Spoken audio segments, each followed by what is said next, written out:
So continuing on this series of What If Genobee Had Made It to Last Raven.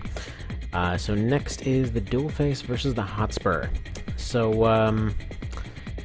yeah, the whole idea here is, just going down and pretty much any of the ACs you would have run into story-wise. So currently, well, he hasn't had a very hot record, so we'll see if he does a little bit better against Greenhorn. Greenhorn's a pretty good keep-away type of unit. Generally speaking, he just fires a lot of stuff out there. He tends to spend a lot of the time keeping his distance. Also, the AI loves to burn through his energy thanks to his Silky. Quite frankly, even with a even with an energy saver, he'll just burn right through that thing. But luckily, the railgun lets him recover a little bit. So, just in general, either if the Silky runs out or if the railgun is just in use, he'll have no problem keeping up with his usual stuff.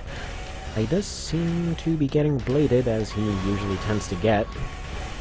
He's not very fast, as AI is functioning, generally speaking, like it does in LR. It seems like everything was operating along the same way, anyway.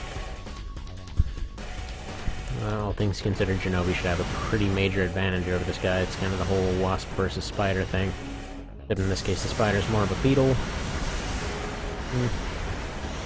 Does that work? I mean, I guess they sometimes use beetles. Well, I mean, unless it's one of those friggin' cicada killer things, which are all over the place here. Yeah, those things are awesome, by the way. Like, I know I've mentioned them before in other things, but friggin', like, okay, sometimes they're referred to as killer bees. They're apparently a type of wasp that's only kind of sort of technically a wasp. But it's literally just this thing that's like the size of a small hamster that's just this giant wasp-looking thing. And it's harmless to people, but it basically goes and captures bugs. And like stings them, paralyzes them, and then drags them off and shoves its babies down its throat. Yeah, apparently really loves doing that to cicadas, but apparently they'll do that to just about anything. And it's kind of funny because I'd mistakenly mentioned in a previous thing that I guess they ate ants, and no, they didn't. It turns out they're just real dicks to anthills. Apparently they'll just find literally any, like, small, like, patch of loose dirt or whatever, and they'll just fly right in there and make it their house, and, well, I guess all the ants just left, or something like that. Oh, anyway, one fight to the dual face so far. Yeah, I guess all the ants left. Yeah, this thing's like the size of a small hamster or whatever. Friggin' scary looking. It's funny because they showed up at this party once. We were all outside just having a barbecue.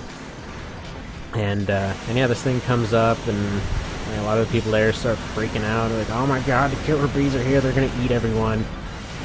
Go break out like 3 cans of Raid and start spraying this thing. And yeah, I ended up getting a picture of it. It was just like completely coated in the stuff.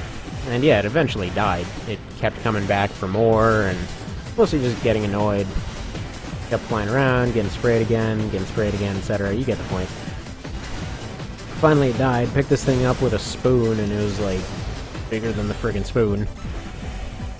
But, I mean, like, the actual, like, ovally spoon bit, you know what I mean? That part. Alright, why is Greenhorn winning this? Genobee, explain. Oh wait, no he's not. Okay, so I should explain, in testing, I always had him on the right side instead of on the left. So, never mind, he's losing as he should.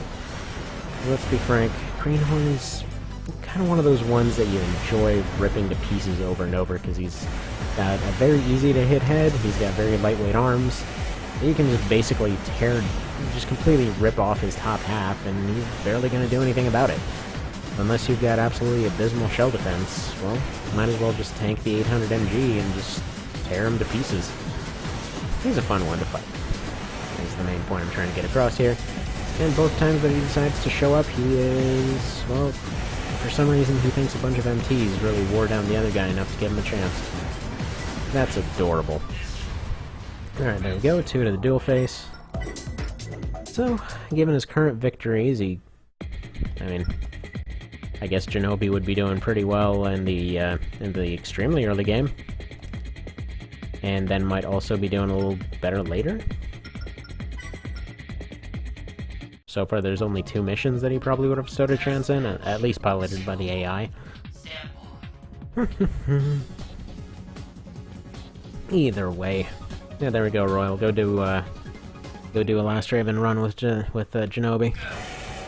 Seems like your kind of thing. But probably like the OPI actual Genobee. I'd be kind of curious to see how he does, and probably very well, because those grenade cannons are redonkulous. And then, we'd kind of like to see that compared to one with him using this build. Although that being said, this build would be altered to 2 rockets, because again, in more of a mission context, it would make more sense to carry double the rockets. In this case, again, since his AI would go a little bit derpy without it, and because he didn't have the spare points to put into tracking, I just gave him a radar and, well, 1 set of rockets, which is more than enough for him. Generally speaking, those 12 rockets will be enough to just tear anything down, as long as he bothers to use them. Because if he hasn't hit with those by then, or if he hasn't made some sort of dent with them by then, he has no chance to win the fight anyway. Alright. You do your thing, Greenhorn. You do your thing. That is to die. And yeah, if you want to see any matchups between any of these new guys and any of the older guys, just let me know. Since, well, the roster has been getting pretty full, there's basically a max of 190 ACs in there, and there hasn't been a whole lot of going back to old ones and, you know, matching stuff up, so I was gonna do a lot more of that lately. Partially due to having less time because of work stuff, so I can't put together as many rosters as quick, and partially because, yeah, the roster's kind of full, so I might as well make use of these old ones before moving on to anything else. So there we go. Greenhorn has no flippin' chance here. Good job for Mr. Genobee Face.